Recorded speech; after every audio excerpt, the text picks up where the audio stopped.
O CRB embalou de vez. Parece que o técnico Doriva finalmente arrumou o time. Com a vitória sobre o Boa Esporte, o Galo saiu da zona de rebaixamento. E melhor ainda, ganhou 5 posições.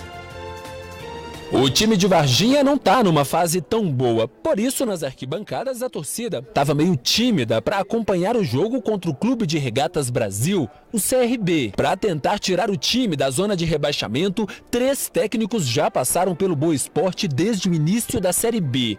Além disso, muitas contratações foram feitas e cerca de 11 jogadores foram dispensados. Mas afinal de contas, o que está acontecendo com o time de Varginha, que faz sua pior campanha em 7 participações na Série B? O Boa Esporte entrou com garra, teve uma oportunidade logo no início do primeiro tempo, mas faltou algo.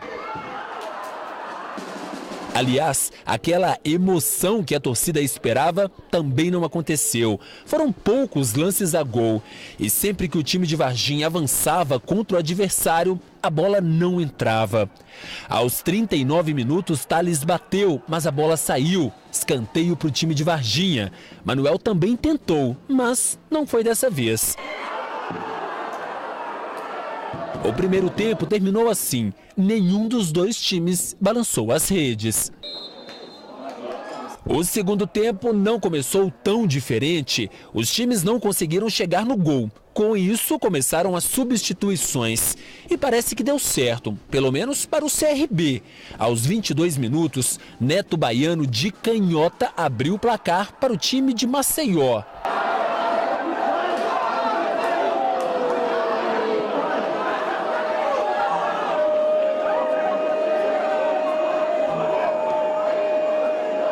Aos 29 minutos, o zagueiro do Boa Esporte foi expulso depois deste lance em que ele divide bola com Rafael Costa.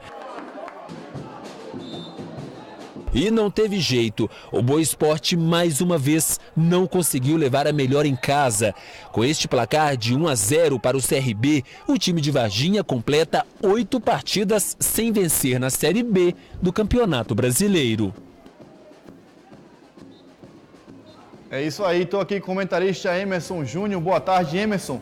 Ganha de 1-0, somando 3 pontos, tá bom assim, né? Tá bom sim. Contra o São Bento foi 1-0 também? 1-0. 1-0 é verdade, aos 39.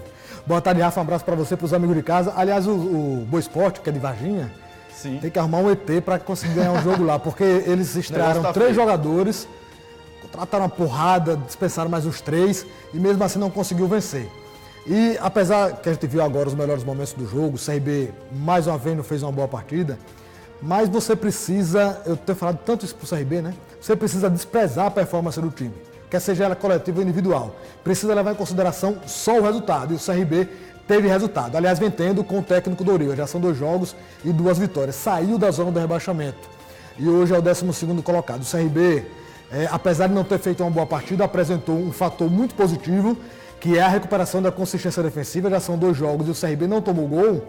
E uma preocupação que eu tenho certeza que está na cabeça de todo mundo, é a preocupação da direção do CRB, do seu torcedor, é a inconstância que o CRB vem tendo dentro da competição, né? Você tem oscilações. Apesar de que, Rafa, eu até falei isso agora há pouco na emissora de rádio, essa oscilação se dá muito por conta do time do CRB. O CRB já afastou uns 5 jogadores, não tem mais o que se fazer, muita coisa. Você não vai conseguir trocar o time inteiro. Você não vai dispensar mais 5 jogadores e trazer mais 5. Você precisa ter resultado, e resultado positivo, porque você vai recuperar a confiança, né? Para que você possa, de repente, no próximo jogo, já ter mais uma ou outra situação ousada que o jogador vai fazer, porque ele está recuperando a confiança e vai conseguir fazer. Na quarta-feira, o Felipe Menezes já vai ser regularizado, aí o técnico já ganha mais uma opção para o jogo ofensivo. Tem o Cleiton Xavier voltando também. Cleiton Xavier volta no jogo contra o Criciúma. Eu tive a informação que ele vai estar 100% recuperado contra o Criciúma. Então já serão, num espaço curto de 2 rodadas, 2 opções para o jogo ofensivo, que é o que está pegando para o CRB hoje. Então ele precisa ganhar, ganhando que vai recuperar a confiança e principalmente se manter fora da zona do rebaixamento. Já eram 13 rodadas que estava no Z4 e precisava sair, porque aí você sai, mesmo que você tenha essa irregularidade, você não pode entrar mais, você vai ficar ali na porta, mas você não entra. Porque vai chegar um momento no campeonato que, por mais que eu venho falar disso aqui no programa, por mais que você ganhe, você não vai sair mais da zona. Então é preciso que você esteja fora da zona. E aí mérito para o técnico, que pelo menos mostrou que tem estrela. Já foram 2 jogos e 2 vitórias, e tem um jogo fora de casa que é contra o João Ventura, que também está mal no campeonato. É um resultado que o CRB pode vencer. Aliás, a sequência que o CRB tem é uma sequência boa para pontuar, que é contra o Juventude e Criciúma e Londrina, 2 jogos em casa. Se ele emplaca aí, de repente, dos 9 pontos mais uns 7, aí ele consegue respirar, recuperar a confiança e, de repente, pode aumentar a sua pretensão dentro do campeonato. Mas tem que estar na cabeça do grupo, que é se manter longe dessa zona do rebaixamento. Não adianta agora fazer hilaria com relação ao acesso, até porque o futebol apresentado não permite isso, mas permite que você se afaste cada vez mais da zona do rebaixamento. E o CSA não tomou conhecimento do campeão da Copa do Nordeste. O Azulão venceu o Sampaio Correia com um belo gol do atacante Walter. Vamos ver? Duelo de campeões no estádio Rei Pelé, em mais uma partida na Série B em Maceió. De um lado, o CSA, campeão da Série C e 4º colocado na competição. Do outro, o Sampaio Correia, atual campeão da Copa do Nordeste em 2018, mas que no Brasileirão figura entre os últimos colocados da competição nacional. Jogando em seus domínios, o Azulão toma a iniciativa do jogo. Nessa cobrança de falta de Celcinho pela direita, Xandão desvia de cabeça e assusta Andrei. O Sampaio responde, mas o atacante William manda a bola lá para São Luís do Maranhão, longe do gol de Frigeri. O Azulão insiste pela direita nesse excelente cruzamento de Celcinho, mas Walter não aproveita a chance. De novo o Azulão, dessa vez com Ferrugem nesse chutaço de fora da área. Parecia que o caminho do gol era pela direita. Nesse lance, Celcinho acha Daniel Costa e diz: faz D10. Mas ele chuta fraquinho, fácil para a defesa de Andrei. O jogo é de um time só.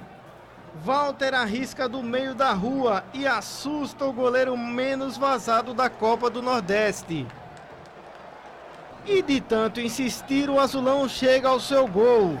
E não é que o caminho era mesmo pelo lado direito? Nessa excelente jogada de Celcinho, o artilheiro Walter pega de primeira, desencanta e marca um golaço no Rei Pelé. Festa azul nas arquibancadas. CSA 1-0.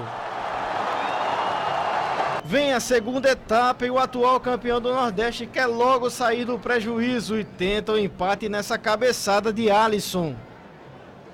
O CSA responde com Didira nesse chute fraco que Andrei defende com dificuldade. O Azulão chega a marcar o segundo gol nessa pintura de Niltinho por cobertura, mas a arbitragem marca o impedimento. De novo o Azulão, Walter arrisca de longa distância. O jogo é de um time só. Niltinho arrisca, Andrei cresce e salva o Sampaio Correia. Aos 22 minutos, o técnico Marcelo Cabo promove enfim a estreia do experiente Juan. A zaga do time maranhense falha e Niltinho cara a cara com Andrei não aproveita a chance de ampliar. O Sampaio chega nessa cobrança de falta pela direita, mas Danilo Pires, ex-CRB, cabeceia para fora.